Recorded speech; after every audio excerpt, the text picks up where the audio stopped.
While many tourist attractions are safe and enjoyable, some carry inherent risks. Steep cliffs, radiated ghost towns, deadly mountains and roads. Today we're discussing it all. Would you or have you ever witnessed any of the places on this list? Let us know down in the comments. I'm your host James, and these are the top 10 terrifying tourist attractions around the world you should never visit. And we're starting off the list with North Yungas Road, also known as Death Road in Bolivia. Why would you ever choose to drive on a road with a nickname like that? Well, for me, it would depend on how it got that name. Is there a ghost story associated with the road? If so, sure, I'll check it out. I like a spooky good time. Or is it a road where countless people have died because it's incredibly dangerous? Yeah, I'll probably pass in that case. But a lot of other folks wouldn't. Death Road draws about 25,000 tourists per year. This road, known for its narrow and winding paths, was once dubbed the world's most dangerous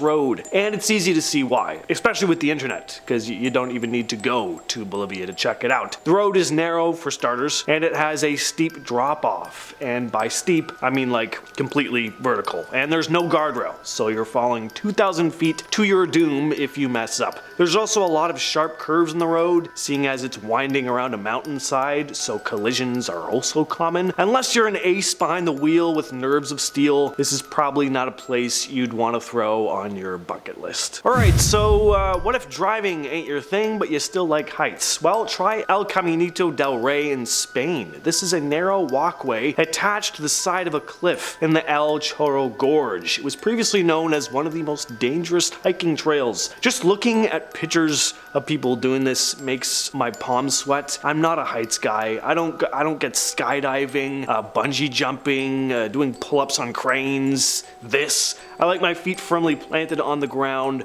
so this would suck. But once again, this is a big tourist attraction, so more power to you if this looks fun to you. The walkway was constructed in the early 20th century, but eventually fell into disrepair. There were 5 deaths on the walkway in 1999 and 2000 alone. The walkway was closed for nearly 10 years until reopening in 2015. And at number 8, we have Mount Hua Shan Plank Walk in China. Walking the plank. That's something I'd never want to do either. I'd definitely take a cruise on a pirate ship and watch someone else do it though. This sadly has nothing to do with pirates though. This is a treacherous mountain trail with narrow pathways and steep cliffs. As for the plank walk part, well, part of this little adventure involves walking on wooden planks bolted to the mountainside. Once again, mom's spaghetti all over my sweater. Not only is this plank walk super high, but these planks do not look trustworthy. They look like they were like stapled together, and there's only enough width for like half a person to comfortably walk. You gotta like really narrow your stride. Now sure, you do have a harness, but there's videos I've seen online, there's not much security and the harness can easily just be like unclipped. There's videos online of people just free walking this thing. Yeah, makes me shudder. Number 7, the Cliffs of Moher. We're taking a trip over to Ireland now to observe these beautiful cliffs. Now, don't get me wrong, they're stunning.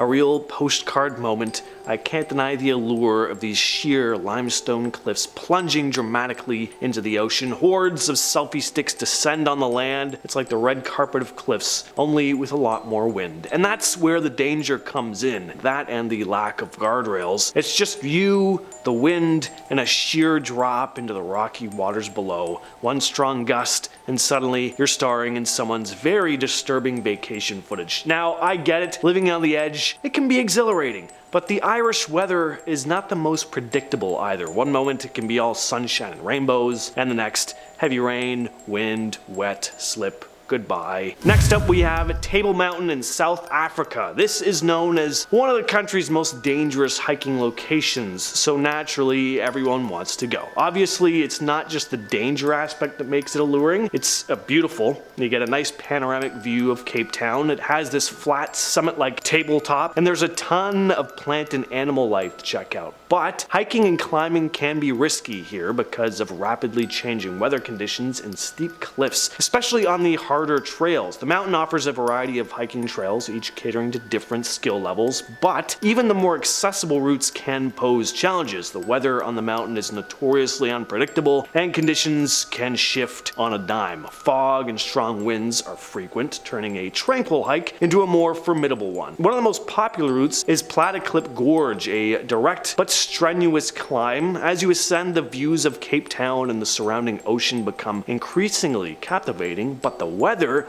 can transform drastically on your way up. It's not uncommon to start your journey in clear skies and find yourself engulfed in mist as you reach the summit. At our number 5 spot is Pico de Orizaba. Pico de Orizaba in Mexico. It's volcano time. This is North America's highest volcano. It's a majestic stratovolcano situated on the border between the Mexican states of Puebla and Veracruz. As the highest peak in Mexico and the third highest in North America, reaching an elevation of about 18,491 feet, Pico de Orizaba is a challenging but, as you can imagine, awe-inspiring destination. Ascending it is a serious undertaking that requires proper prep and mountaineering skills. The climb is not to be taken lightly. The altitude, the unpredictable weather, the technical challenges, it all makes for a formidable expedition. So here are some things to consider. The high altitude poses a risk of altitude sickness. Climatization is crucial, and climbers often spend time at base camps to adjust before attempting to climb further. The ascent involves traversing glaciers, so climbers need to navigate crevices and seracs. Conditions can change rapidly. Snowstorms, high winds, and low temperatures are common. And because of the technical nature of the climb, a lot of climbers opt to hire experienced guides familiar with the mountain. Reaching the summit must be incredibly rewarding though, with panoramic views of the Mexican landscape. Number 4, the Danakil Depression in Ethiopia. This is one of the strangest looking places on the planet. Looking at images of it, it doesn't even look like a place you'd see on Earth. It's incredibly cool looking, but this area is known for its extreme heat, active volcanoes, and acidic hot springs. It's one of the hottest and most hostile places on Earth. But again, I mean, look at it. Seeing it in person would be pretty incredible. You need to be accompanied by a guide as the ground is unstable, and seeing as there are acidic hot springs everywhere, slipping and falling could and has meant death for some of the unfortunate folks who have gone there. And again, the heat is extreme, with temperatures often going above 50 degrees Celsius or 122 degrees Fahrenheit. So aside from all the other dangerous stuff you gotta deal with, heat stroke is also something you gotta keep in mind. Next up we have Half Dome in Yosemite National Park, USA. This is a very famous hike and a very iconic mountain, but there's an inherent danger to the climb. There have been multiple deaths and hundreds of accidents and search and rescue missions associated with not just the Half Dome itself, but the trail leading up to it. Standing in an elevation of 8,839 feet, Half Dome is renowned for its distinctive shape and the famous cable route that leads to its summit. The most popular and challenging route to the top of Half Dome is the Half Dome cable route. This is a steep and exposed climb up the dome's smooth granite surface. These cables provide a handhold for the final 400 feet of the summit. Weather conditions in Yosemite can vary, and the hike is best attempted during the summer months, but even in summer, weather changes can occur. So you gotta be prepared for sudden temperature drops, thunderstorms, and high winds. At number 2, we have Matterhorn. Since the first documented ascent of this mountain in 1865, over 500 people have died attempting to climb it. It's a challenging peak to climb with unpredictable weather and technical difficulties, and as the mountain has gained popularity as a tourist attraction, it's also led to overeager climbers without proper experience attempting the ascent. This mountain stands on the border of Switzerland and Italy. It's an iconic pyramid-shaped mountain that draws adventurers from around the globe. The elevation of the mountain, reaching 14,692 feet, means there's of course altitude-related challenges. Again, mountain sickness or AMS is a genuine concern. The dramatic changes in weather conditions can further complicate the climb, with sudden storms, high winds, and freezing temperatures. The Matterhorn has a notorious history of accidents residents, with its steep faces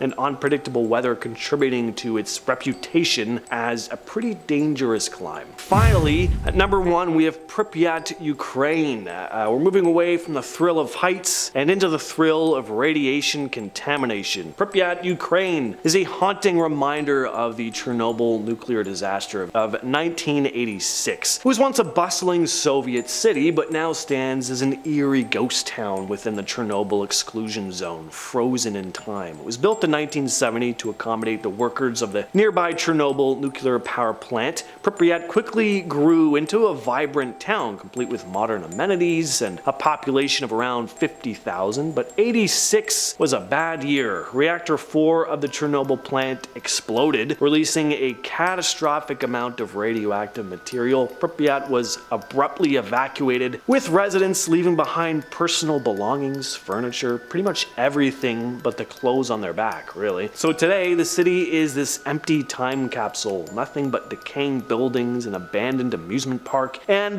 mutated animals. And I'm not making that up. There are documented cases of really strange animals roaming around. Pripyat has become a destination for folks interested in dark tourism. The area is still contaminated, so guided tours adhere to strict safety measures to minimize exposure. With all that said though, I'm your host James, and I'll catch you, yes you specifically, in the next video.